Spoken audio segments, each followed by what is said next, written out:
seperti dapat itu, dan ingin sekali lagi dihukum seberat-beratnya. Tidak ada toleransi karena telah memberikan sesuatu yang menyulitkan terhadap penyidik, dan dia tidak mau secepat itu menyerahkan diri dan tidak mau bertanggung jawab.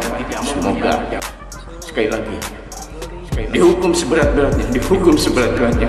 Tidak ada toleransi, kalau bisa dihukum mati, dihukum mati. Gak ada kata-kata, adanya bukti nyata. Saya bersumpah demi Allah Rasulullah, saya tidak tahu menau, saya tidak tahu perencanaan, saya tidak tahu, saya tidak terlibat sama sekali. Sumpah demi Allah Rasulullah. Tapi mudah-mudahan polisi bisa cepat menangkap pelakunya. Harus diberi hukuman yang setimpal, harus dihukum mati demi Allah Rasulullah, harus dihukum mati. Allah Akbar. Halo, assalamualaikum warahmatullahi wabarakatuh. Selamat datang di Sasana Explore ya. Salam sehat dan salam sejahtera untuk semua. Kembali ke kasus Subang. Kali ini kita akan mengulik dugaan Bu Sylvia tentang pelaku kasus Subang sebenarnya. Tapi sebelum menelisik dugaan Bu Sylvia tentang pelaku yang sebenarnya menurut dugaannya, ya, tetap kita hormati dan junjung tinggi proses hukum yang sedang berproses, ya, dimana di situ sudah ada 1 terpidana, 1 terdakwa dan 3 tersangka. Oke, kita bahas satu-satu dulu ya. Dari terpidana tentunya ini adalah Danu, dimana di situ dia sudah ingkrah 4 tahun penjara, dipotong masa tahanan, belum nanti mendapatkan remisi, ya mungkin bentar lagi keluar lah ya. Tapi bisa saja nanti dalam perkembangannya ternyata ditemukan kebohongan atau ketidaksesuaian kesaksian dan juga pengakuan, dan ada pihak lain yang mengajukan PK, bisa saja karena merasa dirugikan. Itu bisa saja merubah segala sesuatunya ya. Nah, sedangkan untuk Yosep ini sedang melakukan upaya kasasi. Apa sih itu kasasi? Untuk lebih lanjut dan kita biar paham ya, yuk kita simak AI berikut ini. Kasasi adalah upaya hukum untuk mengajukan pembatalan putusan pengadilan di tingkat akhir. Kasasi diajukan kepada Mahkamah Agung sebagai pihak pengawas tertinggi atas putusan pengadilan di bawahnya. Kasasi. Tujuan: meninjau kembali putusan pengadilan yang telah memiliki kekuatan hukum tetap. Fokus: kesalahan penerapan hukum atau prosedur yang dilakukan oleh pengadilan sebelumnya. Alasan: tidak berwenang, salah menerapkan hukum, lalai memenuhi syarat-syarat yang diwajibkan. Siapa yang bisa mengajukan? Terpidana, jaksa, penuntut umum, pihak ketiga yang dirugikan. Kasasi berbeda dengan banding yang diajukan pada pengadilan tingkat pertama. Kasasi diajukan setelah pengadilan tingkat banding. Jika permohonan kasasi dikabulkan, Mahkamah Agung akan mengadili sendiri dan membatalkan putusan pengadilan di tingkat banding. Jika tidak puas dengan putusan kasasi, para pihak dapat mengajukan upaya hukum peninjauan kembali (PK) ke Mahkamah Agung. AI generatif bersifat eksperimental. Untuk mendapatkan saran hukum, hubungi profesional. Nah, demikian ya, apa itu kasasi? Yaitu tujuan utamanya yaitu untuk membatalkan putusan pengadilan negeri dan pengadilan tinggi. Atas kasasi ini apa yang bisa dilakukan? Karena ini kan sudah diajukan sama pihaknya Pak Yosep ya. Ya tinggal menunggu keputusan. Keputusan berapa lama? Antara 3 sampai 8 bulan. Kecuali ada situasi yang mendesak bisa saja dipercepat. Seperti banding kemarin, perkiraan kita akan makan waktu kurang lebih 3 bulanan. Ternyata nggak ada 1 bulan, sudah diputus. Nah kita harapkan ya ini disesegerakan ya, karena ini kasus sudah mangkrak sekian lama. Keadaannya saya pikir juga mendesak. Ada di situ tersangka yang belum P21, ada OOJ, ada kasus-kasus yang lainnya yang menyertai, mungkin ada TTPU, ada Tipikor. Nah ini kita berharap kepada MA bukan berarti terburu-buru, bekerja secara efektif dan efisien, dan akhirnya bisa mempercepat memberikan kepastian hukum terhadap Pak Yosep.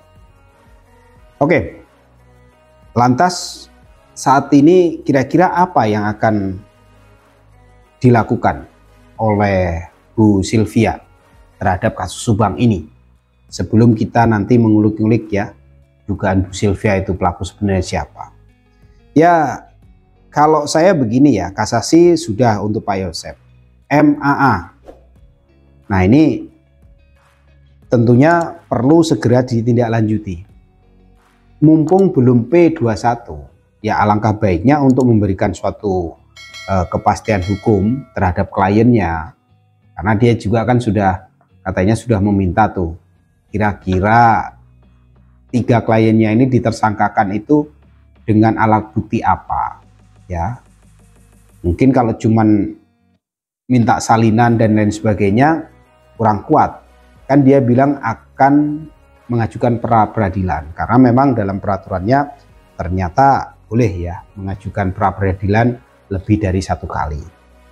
Nah, untuk lebih lengkap ya kita saksikan kembali AI berikut. Pra-peradilan dalam kasus pidana dapat diajukan lebih dari 1 kali, asalkan tidak melanggar aturan perundang-undangan lainnya. Berikut ini adalah beberapa hal yang perlu diketahui tentang pra-peradilan. 1. Pra-peradilan harus diajukan sebelum proses pemeriksaan perkara oleh pengadilan negeri. 2. Permohonan pra-peradilan akan gugur jika hakim menjatuhkan palu sidang sebanyak 3 kali. Hal ini menandakan bahwa perkara sudah mulai diperiksa oleh pengadilan negeri. 3. Putusan pra-peradilan tidak dapat dimintakan banding, kecuali putusan yang menyatakan tidak sahnya penghentian penyidikan dan penuntutan. 4. Pihak yang berhak mengajukan pra-peradilan adalah tersangka, penyidik, penuntut umum, atau pihak ketiga, saksi korban. 5. Objek pra-peradilan meliputi sah atau tidaknya penetapan tersangka, penggeledahan, dan penyitaan. Dan 6. Jika permohonan pra-peradilan dikabulkan, pasal-pasal dalam KUHP yang diuji tidak dapat diterapkan lagi terhadap pemohon. AI generatif bersifat eksperimental. Untuk mendapatkan saran hukum, hubungi profesional. Nah itu ya, yang kemungkinan yang akan dilakukan Bu Sylvia yaitu menempuh pra-peradilan kembali atas tersangka Mimin, Abi, dan Ariki. Ya. Tentunya dengan sesuatu yang lebih ya, dia sudah mempersiapkan segala sesuatu persidangan nanti di pra peradilan sebelum ketok palu, karena pra peradilan ini bisa diajukan lebih dari 1 kali asal tidak melanggar undang-undang yang berlaku. Oke, itu tadi ya kira-kira yang bisa dilakukan oleh Bu Sylvia saat ini sebelum nantinya menduga-duga ya siapa pelaku sebenarnya. Ya harus dibuktikan dulu Pak Yosep ini tidak bersalah, MAA tidak bersalah, kan gitu. Baru kita akan masuk ke segmen dugaan pelaku sebenarnya. Jadi tanpa mengurangi rasa hormat ya, tetap kita junjung tinggi proses hukum yang sedang berjalan. Kalau saya simak di suatu live-nya Bang Furi ya, dugaan Bu Sylvia itu mengarah kemana? Ini clue-nya itu masalah tanah, masalah TKP ya. Saat beberapa waktu yang lalu kita pernah membahas tentang akan adanya transaksi jual beli tanah, apakah itu TKP atau sekitar TKP ya. Itu dengan familinya Pak Yosep bernama Yudi. Yudi ini adalah masih kerabat Pak Yosep ya, masih satu nenek moyang lah. Nah, di sana akan terjadi suatu transaksi senilai 400 juta rupiah yang rencananya akan dilaksanakan tanggal 17. Tapi mengingat tanggal 17 itu biasanya banyak arak-arakan, banyak pawai, mungkin nanti macet, sehingga dipending ke tanggal 18. Nah, tanggal 18 itu terjadilah sesuatu kejadian yang tidak terduga, yaitu terbunuhnya kedua korban dan jasadnya ditemukan di bagasi mobil Alphardnya sendiri. Nah, kita analisa uang yang ditemukan di dalam TKP itu hanya 30.400.000, dan juga pernah kita analisa juga ya, jangan-jangan lebih daripada itu. Sisanya kemana? Apakah masalah ini yang memicu terjadinya suatu peristiwa tersebut ya? Mungkin ini adalah bentuk kumulatif masalah-masalah yang sudah bertumpuk, apa itu masalah yayasan, masalah sekolahan ya, masalah TKP itu sendiri. Nah, itu sebagai pemicu gitu loh akan adanya transaksi itu, karena kita lihat kok TKP itu pajaknya sudah atas nama Bu Tuti ya, padahal itu menurut pengakuan Pak Mulyana itu adalah masih tanah waris, yang artinya masih milik keluarga Pak Yosep beserta saudara-saudaranya. Ada Pak Yosep, ada Pak Mulyana, ada adiknya Pak Mulyana, ada kakaknya Pak Yosep ya. Apakah ini menjadi suatu sengketa? Ya entahlah. Kalau memang akan terjadi suatu transaksi atas tanah tersebut, itu biasanya melibatkan kepala desa ya. Ada yang berkomentar kalau transaksi itu tentunya akan dilaksanakan dengan pihak notaris. Ya bisa saja, segala sesuatunya sudah dipersiapkan, uangnya sudah ada, surat-suratnya sudah diurus duluan, itu tinggal transaksi ya, nanti di depan notaris, saksinya kepala desa, RT RW umpamanya, tetangga kanan kiri, kan biasanya seperti itu ya. Karena gini ya, mengingat kesaksian Yoris ini, seminggu sebelum kejadian ini Pak Yosep ribut masalah uang sampai dorong-dorongan. Dan waktu kejadian kesaksian Danu juga sama ya, diawali dengan cekcok masalah keuangan dan dorong-dorongan juga. Dakwaannya pun sama ya, diawali dengan itu. Oke, kembali ke dugaan tadi. Jadi kalian sudah tahu kemana arahnya itu ya.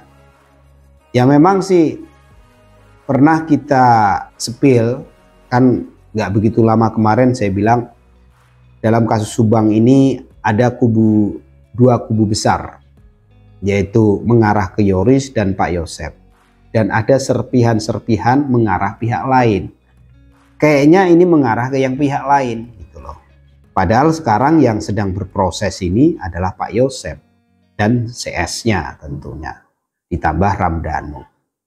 Kalau nanti sampai terbukti ya, Bu Sylvia mampu membebaskan Yosep dan MAA, bagaimana nasib Ramdhanu ya? Lantas siapa? Ya kita tunggu saja ya. Yang jelas Pak Yosep belum ingkrah. Tetap kita hormati upaya hukum yang ditempuh. Kalau memang Bu Sylvia ini memiliki suatu temuan-temuan yang bisa membantah, yang bisa meyakinkan Mahkamah Agung ya atas putusan Pengadilan Negeri dan Pengadilan Tinggi ini ada yang salah, ada kekhilafan hakim di situ, ya kita tunggu. Nah, jadi di awal-awal kasus memang ada yang mencurigai arah ke sana, ya. Tapi memang sejak awal kasus ini terjadi itu sangat minim ya konten kreator itu yang mewawancarai ke keluarga Pak Yosep. Hanya sesekali dengan Pak Mulyana. Dengan Arif kita juga nggak ada ya, mungkin karena dia seorang polisi dinas, jadi mungkin kurang terbuka terhadap adik dan terhadap kakaknya Pak Yosep ya, yang perempuan ini juga jarang. Yang sering diliput oleh teman-teman YouTuber itu keluarga dari Bu Tuti, kebanyakan seperti itu. Terus ada yang mengarah juga, kecurigaannya itu kan begini, kenapa yang kena masalah Pak Yosep yang ribut itu Pak Mulyana, buru-buru memberikan suatu pendampingan pengacara ya. Pengakuan Pak Yosep begitu, yang mencarikan itu Pak Mulyana. Pak Mulyana juga mengakuinya, dicarikanlah koleganya atau teman kenalannya yaitu Pak Rohman. Itu sempat mengundang kecurigaan, apakah disediakannya pengacara awal-awal kasus 4 hari setelah peristiwa terjadi ini agar publik itu semakin curiga terhadap Pak Yosep. Ini pendapat publik ya, karena otomatis akan mengundang reaksi tuh. Loh, belum apa-apa kok sewa pengacara, kok nggak sewa detektif, kan begitu tanggapan masyarakat. Tapi alasan Pak Mulyana karena dia merasa curiga terhadap Yosep, Mimin, Abi, Ariki, dan juga Yoris. Ya, itu ya. Sedikit tentang dugaan Bu Sylvia arahnya kemana. Kalian bisa tulis pendapat kalian seperti apa dengan pendapatnya bahwa pelaku sebenarnya bukanlah Yosep, bukanlah Yoris. Tapi ada pihak ketiga yang memanfaatkan sebenarnya tujuan awalnya nanti dibidikannya yang akan ditersangkakan itu adalah Yoris, tapi kenanya Yosep. Karena memang pada awal-awal kasus ini kan banyak bertebaran ya, kemungkinan pelaku menguasai ilmu forensik, sehingga TKP begitu bersih ya, begitu sulit untuk identifikasi. Penghilangan jejak itu seperti orang sudah menguasainya, seperti memandikan jenazah. Ini kan akan menghilangkan sidik jari ya, menyiram lantai, mengacak-acak tempat, sehingga menyulitkan waktu olah TKP. Nah, saat itu ada hal-hal kayak gitu. Kira-kira siapa? Ada pula yang berpendapat kan ilmu forensik bisa didapat di Google atau di YouTube. Tapi begini ya, orang berpengalaman dan orang hanya atau tidak nonton itu jelas beda. Nah, dari situ munculnya tersangka OOJ ini, kemungkinan obstruction of justice ini sudah dimulai sejak awal ya. Penghilangan, pengaburan, perintangan terhadap penyidikan sudah dilakukan sejak awal, sejak dini hari, sejak terjadinya peristiwa tersebut. Nah, ini bisa dilakukan oleh orang-orang yang menguasai itu, minimal ada orang yang membantu. Katakanlah kalau nanti Pak Yosep memang terbukti ya di tingkat kasasi ini tetap bersalah, siapa yang membantu Pak Yosep? Tapi sebaliknya, kalau Pak Yosep terbukti tidak bersalah ya atas putusan kasasi, nah ini pekerjaan lagi buat penyidik tentunya. Walaupun saya yakin kasasi ini kemungkinan ya pesimis untuk diterima, walaupun tetap ada harapan. Nah, untuk OOJ ini tidak serta-merta diminta begitu aja langsung melakukan. Tentunya ada ikatan emosional ya, berkaitan dengan tersangka T. Kalau kita kaitkan dengan pelaku yang sekarang dengan Pak Yosep, apakah ada suatu kedekatan? Apakah ada suatu komunikasi ya? Lewat siapa kira-kira? Terus nanti merembet lagi ke yang lain, umpamanya ke Irlan lah, ke Aceh Solihin lah ya, ke Rizwan kah, atau kemana-mana lah, ke Karsa kah, ke Kapolsek yang lama kah. Nah, ini kalau itu terbentuk suatu kelompok sistematis seperti itu, ini kan perlu orang berpengaruh, orang yang memang punya ikatan secara emosional dekat sehingga mau membantu, selain ada uang lelah tentunya. Karena saya berpendapat kunci kasus ini bongkar dulu OOJ-nya itu ya. Ada yang lagi nggak peranannya apa? Apakah sekedar melanggar kode etik atau memang ada kesengajaan ya? Ada korelasinya dengan para pelaku. Itu pertama. Yang kedua, TTPU. Siapa tahu ada kaitan dengan hal itu. Coba digali dan segera diperkarakan. Yang ketiga, isu-isu sensitif seperti transaksi atas TKP itu benar-benar ada atau enggak. Barangkali itu suatu pemicunya. Yang keempat, segera beri kepastian untuk MAA ya, sebelum pengacaranya mengajukan pra peradilan kembali. Kalau memang Polda ini sudah cukup mempunyai alat bukti, jadi masyarakat nanti tetap support, tetap yakin Polda bekerja maksimal. Tapi kalau semakin lama semakin ditunda, ini akan membuat masyarakat ragu sebenarnya ada apa ya. Kalau sudah cukup bukti, cukup petunjuk, cukup saksi, kenapa tidak segera P21? Kalau nunggu Pak Yosep ingkrah, ya akan jadi pertanyaan kenapa harus menunggu. Ya mudah-mudahan ya sesuai yang info dulu kita utarakan, walaupun masih sekedar isu bahwa September ini MAA akan segera naik ke P21, terus OOJ segera diproses ya. Untuk tindak tipikor di sekolahan juga diproses ya. Kita harap seperti itu. Tetap kita support kepolisian, kejaksaan, dan pengadilan untuk segera menyelesaikan kasus ini. Bila mana ada pihak-pihak yang tidak puas, sudah disediakan jalur hukum yang bisa ditempuh. Apakah itu nanti banding, apakah itu kasasi, apakah itu PK. Oke, dari saya itu kalau kalian ada pendapat tentang hal ini ya silahkan cantumkan pendapat kalian di kolom komentar ya. Sedangkan untuk dugaan pelaku yang sebenarnya tetap kita kedepankan asas praduga tak bersalah karena ini sifatnya baru dugaan ya. Sedangkan proses hukum yang sudah berjalan sudah ada ketetapan hukumnya ya. Ada satu terpidana sudah ingkrah, ada satu terdakwa yang masih mengajukan kasasi, ada tersangka yang belum disidangkan. Ya, kita sebagai penonton dan juga pemerhati kasus Subang tetap kita ikuti alurnya, tapi tidak perlu terbawa arus. Ya, kiblat kita adalah penegak hukum yang sah. Karena apa?